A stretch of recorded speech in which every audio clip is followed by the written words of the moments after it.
आयुष और माया छुट्टियों में अपने दादी के गांव आते हैं। रास्ते में उन्हें एक पुरानी हवेली दिखाई देती है। उस हवेली का नाम छाया हवेली था, जिसके बारे में कहा जाता है कि वहां रात के 3 बजे एक लड़की की चीख सुनाई देती है। आयुष और माया अपने दादी के घर आ जाते हैं। शाम हो जाती है। दादी आग के पास एक कहानी सुना रही होती है। दादी कहती है, उस हवेली में एक बार जो गया वापस नहीं लौटा। कहा जाता है उस हवेली में एक लड़की की आत्मा है। उसका नाम था छाया।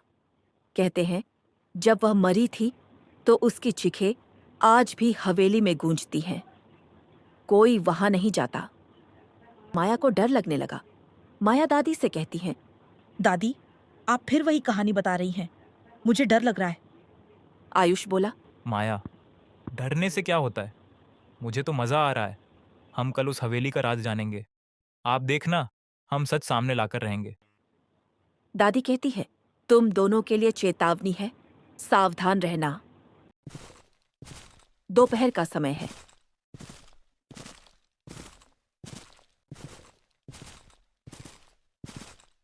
हवेली वीरान पड़ी है। टूटी खिड़कियां, उलझे हुए पेड़, चमगादड़ों की आवाजें और वीरान रास्ता। माया कहती है, हमें वापस चलना चाहिए। ये सही नहीं लग रहा। आयुष बोला। बस अंदर झांकते हैं, फिर चलते हैं। आयुष और माया धीरे धीरे हवेली की ओर बढ़ते हैं। आयुष मुस्कुराता है। देखो माया, कितनी डरावनी लग रही है। चलो अंदर चलते हैं। माया थोड़ा घबराई हुई है। नहीं आयुष, मुझे सच में डर लग रहा है। आयुष मजाक करते हुए, डर से कोई काम नहीं चलता।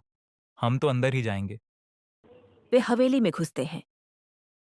हवेली की खिड़कियां बंद, दीवारों पर दरारें और सफेद धूल फैली हुई खून के निशान दिखाई देते हैं। माया धीरे से कहती है, देखो, वहां एक गुड़िया पड़ी है। और ये क्या? खून के निशान? आयुष हैरान होकर बोला। यह क्या है?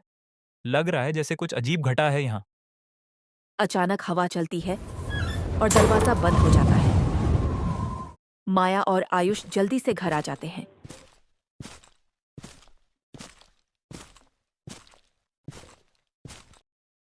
रात हो जाती है। सब सो रहे होते हैं कि तभी माया को सपने में एक लड़की जलती हुई हवेली के अंदर मदद के लिए चिल्लाती है। लड़की का चेहरा धुंधला है, लेकिन उसकी आवाज सुनाई देती है। नहीं, नहीं, मुझे छोड़ दो। माया अचानक जाग जाती है। चिल्लाते हुए बोली, आयुष, आयुष, मुझे डर लग रहा है। वह लड़की थी। आयुष बोला। नींद में क्या हो गया माया? तुम ठीक तो हो? माया बोली, आयुष, वह लड़की। मुझे उस हवेली में कुछ तो गलत लगा। दोपहर को आयुष और माया पंडित नरेश के पास जाते हैं। पंडित एक पुराने मंदिर में बैठे हैं। पंडित गंभीर स्वर में, वो हवेली, वह छाया की आत्मा है। वह ठाकुर की बेटी थी। ठाकुर ने उस पर जुल्म किया। जब उसने अपनी मांग की तो उसे जलाकर मार दिया। उसकी आत्मा शांति के लिए भटक रही है। आयुष बोला। क्या हम उसे शांति दे सकते हैं? पंडित जी, तुम्हें हवेली में जली हुई डायरी ढूंढनी होगी। वो डायरी उसके मौत का सच बताएगी। रात को आयुष और माया हवेली में वापस आते हैं। हवेली में अंधेरा और खौफनाक सन्नाटा है। अचानक तेज हवा चलती है। आयुष बोला। तैयार हो माया? वे हवेली के अंदर जाते हैं। आयुष, ये डायरी कहाँ मिलेगी? ये हवेली तो बहुत बड़ी है। माया, एक काम करते हैं, हम दोनों अलग होकर ढूंढते हैं। तुम सामने जाओ, मैं लेफ्ट जाता हूँ। आयुष और माया दोनों अलग होकर डायरी ढूंढने लगते हैं। अरे यार, ये डायरी कहाँ मिलेगी? मुझे डर लग रहा है। यहाँ तो डायरी नहीं है। आगे जाके देखता हूँ। लो, मिल गई डायरी। चलो माया को जल्दी से ढूंढ के इस हवेली से निकलते हैं।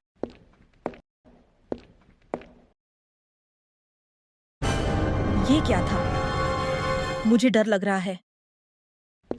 माया चीखती हुई आयुष के पास पहुंचती है। क्या हो गया माया? देखो मुझे डायरी मिल गई, चलो इसे खोल के देखते हैं कि इसमें क्या लिखा है। डायरी खोलते ही एक भूतनी की चीख सुनाई देती है और छाया की आत्मा सामने प्रकट होती है। मैंने किसी का क्या बिगाड़ा था? उस ठाकुर ने मुझे जलाकर मार डाला। अब मेरी आत्मा को शांति चाहिए। मेरे साथ जो अन्याय हुआ उसका सच गांव वालों को बता दो और ठाकुर को पकड़ लो, तो ही मेरी आत्मा को शांति मिलेगी।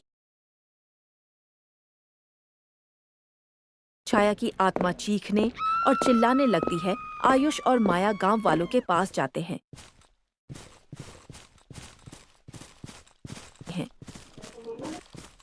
आयुष डायरी गांव वालों को दिखाता है और छाया के बारे में सच बताने के बाद गांव वालों को ठाकुर के बारे जानकारी मिलती है।